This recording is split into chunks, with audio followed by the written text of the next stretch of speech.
Olá, alunos da pós em Teologia e Bíblia.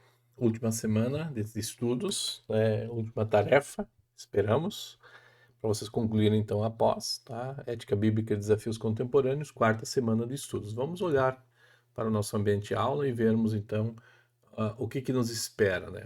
A proposta é olharmos para a dádiva da sexualidade, tá? Quando o apóstolo Paulo trabalhou o assunto na carta, por exemplo, aos Efésios, ele compara a relação marido e mulher com a relação Cristo e a igreja, né? Vocês irão se assustar se eu disser que Jesus copula com sua igreja. Lutero vai usar isso, a igreja antiga vai usar essa mesma ideia. Exatamente, quando Jesus entra em nós, como noiva, né, nós ganhamos a santidade. Assim o marido compartilha com a mulher também a sua sexualidade. Então essa é a comparação que nós temos em Efésios, né? Tá? Essa dimensão existencial, né? Não é abstrata, é bem criacional, tá? Né? Então há uma relação sexual, tá? Como vocês viram no texto de João 4. Tá? Então a sexualidade é uma coisa concreta, bem pontual, e que precisa ser mantida dentro de uma dimensão como dádiva de Deus, né? Por isso o título da semana é a dádiva da sexualidade. E aqui nós vamos olhar também para o fechamento da disciplina e, consequentemente, do curso, que é a questão da sexualidade e como ela está sendo tratada entre nós. Eu faço um exercício com vocês, né, para a proposta de mostrar para vocês o assunto do transgênero, tá?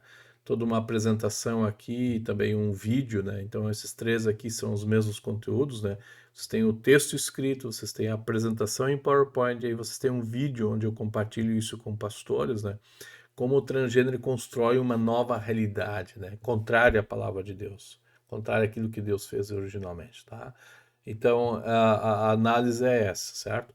Eu coloco dois materiais complementares, onde a questão da sexualidade foi tratada por Lutero, e aqui eu estou usando Lutero, já fiz isso desde a segunda semana de estudos, como alguém que ecoa as escrituras, então o objetivo não é magnificar Lutero, pelo contrário, é mostrar Lutero como ele resgata no seu tempo a vontade bíblica, né? Então, como nossa pós é teologia e Bíblia, ou Bíblia e teologia, aprender com Lutero sempre é muito bom, né?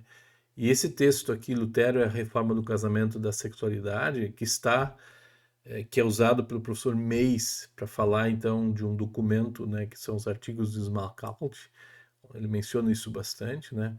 E o texto de um aluno meu da pós, aí, Charles Ledebour, Coabitação e Fornicação. Esses materiais nos ajudam então a olhar para o assunto e a nos preocupar com ele, tá? Eu acho que é um assunto muito importante, tá? Às vezes a gente meio que torna a mensagem cristã muito abstrata, tá? E eu acho que é um assunto que envolve a gente, sim, envolve nós como cristãos, envolve a igreja que quer, né, que as dádivas de Deus sejam preservadas e mantidas como Deus as deu. Então essa é a proposta aqui, né, desse conteúdo preparatório para a AP2. Bom, vamos lá para a AP2 então.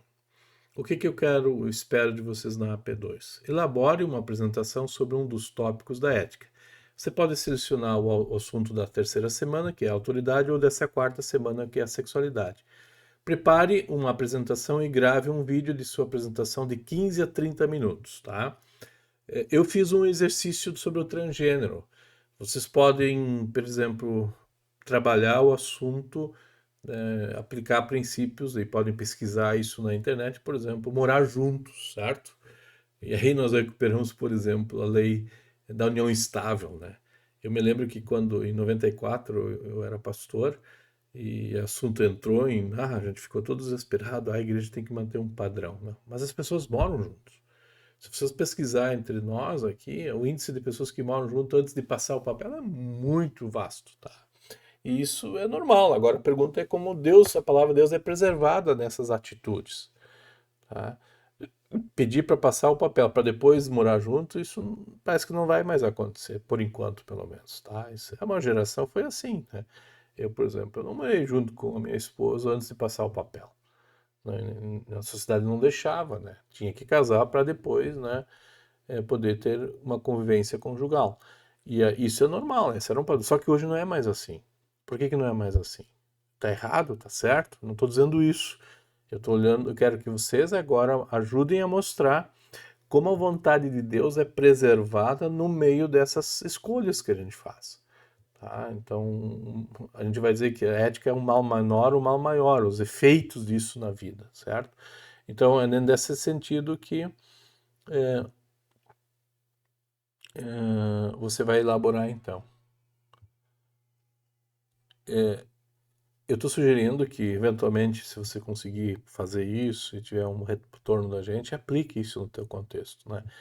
Então, a ideia é que a tua caminhada, né, dentro daquilo que eu falei do padrão de excelência na teologia, que nós estamos estimulando vocês na teologia, é de usar a teologia para termos um púlpito, um ouvinte, tá? Alguém que escute a gente. Então vocês vão precisar elaborar isso. Pensem em alguém, certo? Pensem em tornar isso vivencial, né, no contexto que vocês vivem. Se vocês são pais, né, usem isso com a sua família. Se vocês são líderes da igreja, usem isso com a sua igreja. Para quê?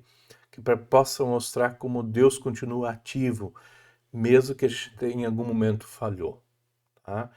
Por exemplo, o assunto da sexualidade com Davi, né? O Cria em Mim do Salmo 51 foi escrito depois de um ato de incesto, ou melhor, um ato de traição com Batseba. Né? Deus tirou, inclusive, o filho, né, de Davi, né? E não deixou que o fruto do pecado de Davi fosse grande. Né? Deus salvou Davi, matando o filho que ele gerou com Batseba. Isso é bem complexo de ler, mas é isso que aconteceu. Basta lermos a história bíblica, né? Enquanto que o filho de Davi não morre, Davi não está de consciência tranquila, né? Todo mundo achava que era o contrário, mas Davi disse, não, Deus precisa assumir a minha culpa. E Deus assumiu, tirando o filho de Davi. Né? Não, a Bíblia não diz que o filho de Davi está no inferno, não é isso. Né? A mesma coisa é a história de Jó, né, que vocês leram e estudaram. Os filhos de Jó que morreram por consequência do ato de Satanás estão no céu. Né? Meu professor no Antigo Testamento dizia que Jó, ao final da vida, tem não só aqueles filhos que morreram, que estão no céu, como também aqueles que nasceram novamente. Né? Então, o dobro de filhos. Né? Aliás, Jó recebe tudo em dobro porque o Senhor está com ele. Então, essa é uma dimensão existencial muito importante, inclusive para tratar os assuntos da sexualidade. Por exemplo, como eu trabalho na questão do transgênero, né? O cara decidiu retirar os órgãos sexuais, ou mexer com glândulas mamárias, por exemplo, as meninas. Isso tem acontecido muito nos Estados Unidos. Não sei se aqui já tem acontecido, não acompanho essa informação. Mas você, por exemplo, tirar glândulas mamárias, elas não vão se desenvolver, elas não vão fazer mais parte da tua vida. E você nasceu menina e vai querer ser menino. Né? E isso é dramático, né? Então, à luz da discussão do último e do penúltimo, né? A retirada das mamárias voltar depois que houver novos céus, nova terra, né? Você não vai, né? Você jogou fora aquilo que Deus te deu, mas Deus vai preservar e vai te resgatar. Por isso o novo céu e a nova terra tem essa dimensão. Então a igreja sempre trabalha as coisas penúltimas à luz do último, né? Eu vou dizer isso no vídeo ou na apresentação sobre o transgênero. Nós vamos lidar com pessoas que cometeram pecado, certo? Que jogaram tudo fora. Né? Jesus faz isso com o malfeitor na cruz. A questão penúltima era o julgamento dele morrendo na cruz, não é maior do que o que Jesus disse para ele: hoje estarás comigo no paraíso. Né? Então, essa é uma dimensão de trabalho que a igreja precisa ter. Ela tem essa autoridade. Por que ela tem essa autoridade? Por quê? Porque Jesus dá essa autoridade. Jesus é a autoridade, certo? E a igreja fala em nome de Jesus, é a autoridade. Claro que pode não acontecer nesta vida. Não aconteceu, o malfeitor da cruz morreu. Mas Jesus diz: não, hoje estarás comigo no paraíso. Então nós vamos trabalhar eticamente nessa dimensão. Então percebem como os conceitos de amor, né, amor que se doa, né, o amor que encontra o irmão, o amor que busca no outro algo que não tem, né, e assim por diante. Né? Então você tem essa dimensão do amor agape, filia e eros, né, que a gente já conversou no início desses vídeos, tá bom? Então, percebem e mantenham um padrão de qualidade, né? Um padrão de qualidade teológico que vocês precisam e vocês buscaram nessa caminhada no curso de Teologia e Bíblia, né? Então, assim nós chegamos ao final, então, da caminhada acadêmica no curso, certo? Queira Deus que a gente tenha um bom aproveitamento nessa fase final e eu estou à disposição de vocês, juntamente com o professor tutor, né, para trabalharmos o assunto da melhor forma possível. Um abraço cordial, né? Que Jesus acompanhe a vida de cada um de vocês. Até o próximo momento.